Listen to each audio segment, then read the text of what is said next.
चर्चा में ये भी चला कि बताओ महाराज इतनी भीड़ का कारण क्या है वृंदावन में।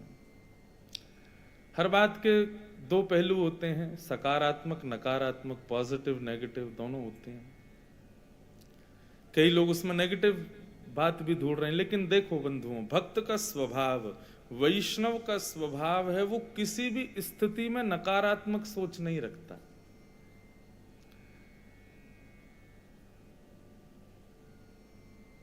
जगन्नाथपुरी में मेरी कथा चल रही थी कुछ दिन पहले, तो वहां क्या है कि जिस होटल में कथा थी वहां कभी कभी फ्लक्चुएशन होता था लाइट में, और लाइट चली जाती और बिल्कुल अंधेरा हो जाता, तो धारा जो चलती रहती कथा की वो रुक जाती, टूट जाती, सबके मुख मायूस हो जाते, मैं भी थोड़ा उदास हो जाता। हमने कहा ऐसे काम चलेगा नहीं, यहाँ तो रोज जा रही है लाइट, इसमें कुछ सकारात्मक भाव ढूंढ के लाओ। तो मीराबाई का भाव याद आया। मीराबाई कैसी थी? किसी श्याम वर्ण के व्यक्ति को देख करके सब लोग कहते तुम तो काले हो, बताओ ठाकुर जी ने तुमको कैसा बनाया। अच्छा बोले ना भी तो मन ही मन में तो विचार करते ही हैं, देखो कितना काला है, कैसा इसका रंग है, इसका रूप कैसा है। लोग बाग कृष्ण स्वरूप व्यक्ति का भले ही प्रत्यक्ष मजाक ना उड़ावे, लेकिन अप्रत्यक्ष भाव से तो मन में सोच ही लेते हैं, बताओ उसका वर्ण कैसा। परंतु मीराबाई जब किसी कृष्ण व्यक्ति को देखती ना, काले व्यक्ति को, रोने लगती। वो पास आके पूछता आप रो क्यों रही हो?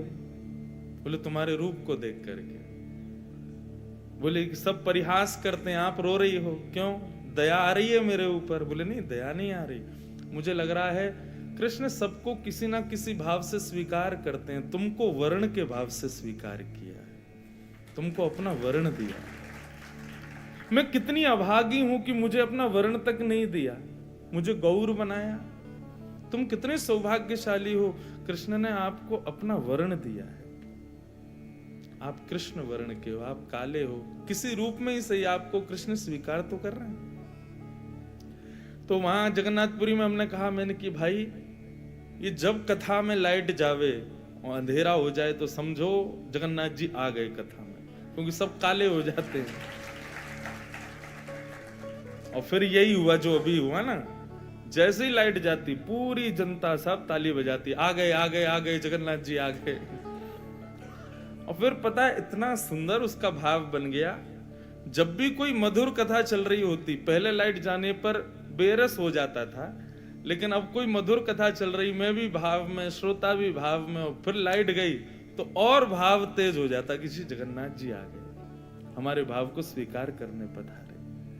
तो वैष्णव का स्वभाव स्वरूप क्या है? किसी भी स्थिति में नकारात्मक नहीं। चलते चलते ठोकर लग गई तो हम सोचते हैं किसी ने गाली दी, नहीं, ऐसी नकारात्मक सोच क्यों? वैष्णव कभी नकारात्मक भाव नहीं रखता मन में। चलते चलते ठोकर लग जाए तो यही भाव रखो, ठाकुर जी कह रहे हैं संभल के चल बेटा, अभी तो पैर को ही लगी है, कहीं जीवन में ना लग जाए।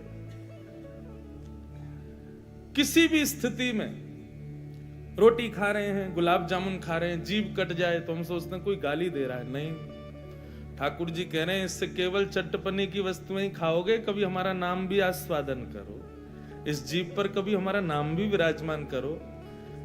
जीव तभी कटती है जब हम कुछ खाते हैं। ठाकुर जी कहते हैं सांसारिक वस्तुएं खा रहे हो, हमारा नाम रूपी धन उसका आस्वादन करो, इसलिए ठाकुर जी कटवाते हैं जीव। तो हर स्थिति में, हर परिस्थिति में, चाहे कुछ भी हो जीवन में,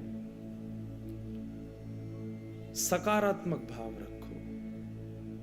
उसमें ये विचार नहीं कि ये किसी ने ऐसा अपशगुन हो गया, किसी ने मुझे गाली दी होगी, या ऐसा भाव, ये एक वैष्णव का स्वरूप नहीं होता। वैष्णव हर चीज में नकारात्मक भाव नहीं रखता, सकारात्मक। तो हमारी वृंदावन में इतनी भीड़ का कारण क्या है?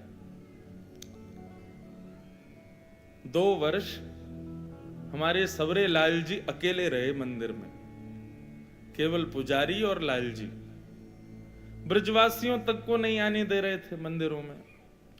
तो 2 वर्षों के लिए तो ठाकुर जी एकांत में रहे कोविड की वजह से।